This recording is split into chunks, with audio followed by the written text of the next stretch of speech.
Hello and welcome back. ये है VBA macro का लेक्चर नंबर 3 और आज हम पहला प्रोग्राम वीबीए मैक्रो में लिखने वाले हैं। तो चलिए शुरू करते हैं।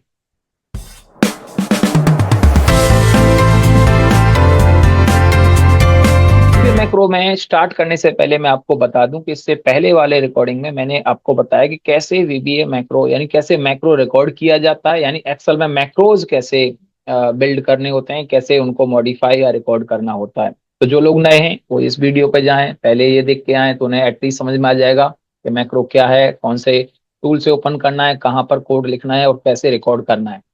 लेकिन क्योंकि आज हम पहला प्रोग्राम लिख रहे हैं वीबीए में और उसके लिए एक लैंग्वेज यूज करने वाले हैं, उस लैंग्वेज का नाम है विजुअल बेसिक यानी VB.NET। और क्योंकि ये लैंग्वेज जितनी भी होती हैं, जब बात प्रोग्रामिंग लैंग्वेज की आती है तो चाहे सी है, C++ है, जावा है, पाइथन है, जितने भी प्रोग्रामिंग लैंग्वेज हैं उन सब में एक चीज कॉमन है कि जो उनके फंडामेंटल हैं वो लगभग लगभग सारे प्रोग्रामिंग में होते हैं। वो फंडामेंटल कौन से हैं जो हमें भी सीखने ही है डे वन से, तभी आप कुछ कर पाएंगे मैक्रो में। वो है आपका फंक्शन पहला, वेरिएबल्स, इफ एल्स यानी स्टेटमेंट्स भी बोलते हैं इसको, लूपिंग, एरेज। ये कुछ ऐसे टॉपिक हैं कॉमन से जो मैंने 4 से 5 लिस्ट बताई है। ये आपको हर प्रोग्रामिंग में मिलेंगे और ये मिनिमम रिक्वायरमेंट है। किसी भी प्रोग्रामिंग में आप स्टार्ट करते हैं तो इसके लिए मिनिमम ये है कि आपको सीखना ही पड़ता है। ठीक है, यानी डे वन से आप नहीं सीख सकते। फॉर एग्जाम्पल मुझे बोला जाए कि आप जर्मन में बोलिए या तेलुगु में बोलिए, तो वो डे वन नहीं है पॉसिबल। उसके लिए हाँ आप रट्टा लगा के डायलॉग बोल सकते हैं, लेकिन अगर आपको सीखना है तो वहां उस चीज की ग्रामर आपको सीखनी पड़ेगी, वो मिनिमम है। तो उसी प्रकार से आपका यहाँ पर जो मैक्रो VB.NET है, इसका मिनिमम जो लैंग्वेज स्कोप जो मैंने बताया कि आपको इतना सीखना ही पड़ेगा। अब ये कोडिंग कहाँ लिखनी है, तो यानी अब पहले एक दो प्रोग्राम में आपको कुछ ऐसा नहीं नजर आएगा कि इससे कुछ बहुत कुछ बड़ा होने वाला है। अभी हम सिर्फ लैंग्वेज सीख रहे हैं, तो मैं आपको पहले ही बता देता हूँ कि अभी हम सिर्फ लैंग्वेज सीख रहे हैं। रिजल्ट आपको एटलीस्ट 2 से 3 4 क्लासेस के बाद आएंगे, तब जाके कहीं ना कहीं आप VB.NET यानी विजुअल बेसिक में कंफर्टेबल होंगे, तब आप कहीं ना कहीं इसको अपने काम से रिलेट कर पाएंगे। अभी आप सिर्फ एंड सिर्फ ये मान के चलिए विजुअल बेसिक सीख रहे हैं, एक प्रोग्रामिंग नई सीख रहे हैं। तो जिन लोगों ने पहले नहीं पढ़ी है प्रोग्रामिंग, कोई भी प्रोग्रामिंग नहीं पढ़ी है कॉलेज स्कूल टाइम पे, यानी जैसे सी प्लस मिनिमम होती है बीटेक में, तो बीटेक BCA प्रोफाइल में।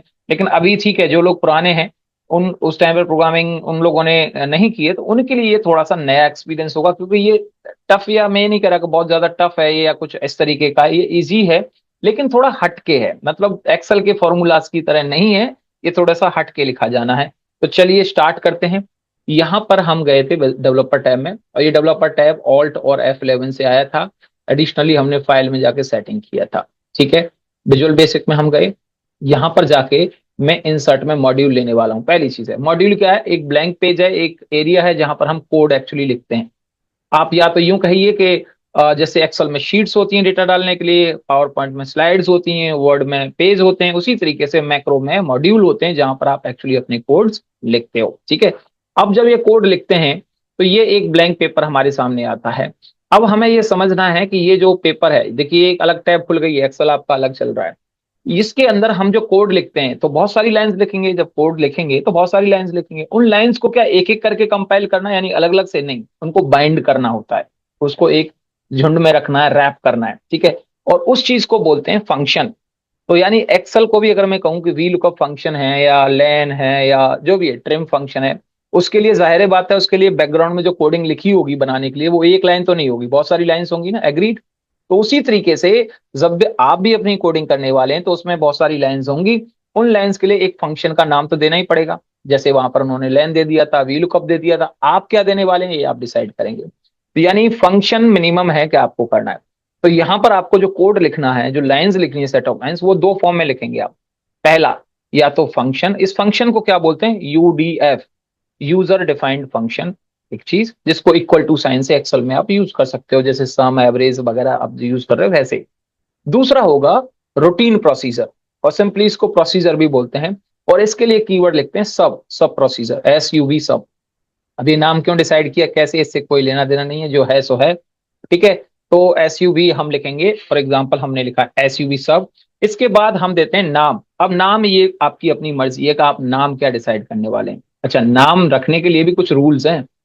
अब उन रूल्स को अगर हम गौर करें, ये नाम जो है जो भी हम यहाँ डिफाइन करेंगे, उन नाम की खासियत रहेगी कि यही नाम आपके वेरिएबल के लिए भी रेफर हो जाएंगे। आई मीन उस वही रूल्स आपके फॉलो होने नेमिंग कन्वेंशंस के। तो मैं आपको बता देता हूँ सिंपल से, सिंबल्स नहीं यूज करने नाम में, अंडरस्कोर अलाउड है, बाकी नहीं है, at the rate, hash, dollar, ये सब नहीं यूज किए जाएंगे। दूसरी बात, स्पेस नहीं होगा नाम में, ठीक है जी। ये आप कॉमन सा है, ये हर प्रोग्रामिंग के लिए याद कर ही लीजिए, यानी स्पेस नहीं होगा नाम में। ओके। तीसरी बात, न्यूमेरिक वैल्यू से स्टार्ट नहीं होंगे, मतलब न्यूमेरिक वैल्यू हो सकती है आगे पीछे, न्यूमेरिक स्टार्टिंग में नहीं होगी, ठीक है जी। ओके। दूसरी बात, इसके बाद नेक्स्ट क्या है कि आपका इनबिल्ड नहीं होंगे, इनबिल्ड मतलब प्री डिफाइंड नहीं होंगे। आप फंक्शन का ना सब का नाम सब नहीं रख सकते हैं, एस यू बी इसलिए क्योंकि वो प्री डिफाइंड है पहले से ही है, तो एक्सेल कंफ्यूज हो जाएगा कि ये आपका नाम कैसे है, ठीक है जी। आपने अपने बेटे का नाम बेटा रखा है कभी? बोल दीजिए मेरा बेटा है, इसका नाम बेटा है, लोग कहेंगे कौन सा तीर मार लिया, वो तो पहले से ही बेटा था। तो आपको ऐसा नहीं करना है, ठीक है जी, आपको कुछ नाम देना है। तो उसी तरीके से आपको यहाँ पर एक नाम सोचना पड़ेगा इन सारे रूल से बचते हुए जो मैंने बताया है, ठीक है जी। ये नेमिंग कन्वेंशन हैं। इसके लिए अगर आपको लगता है कि थोड़ा और डिटेल में पढ़ना है, तो देखो ये रही बुक वीवीए मैक्रो की, मेरे ख्याल से इंडियन वर्जन 150-200 का आता है। आप चाहें इसको रेफर कर सकते हैं, इसमें बहुत थ्योरेटिकली बहुत आराम से लिखी है, 4 साल लगाए लिखने में, 2016 वाला वर्जन है, आप चाहें ले सकते हैं, ठीक है जी। बट उसके बाद डिस्क्रिप्शन में भी आपको मिल जाएगा ये, ठीक है।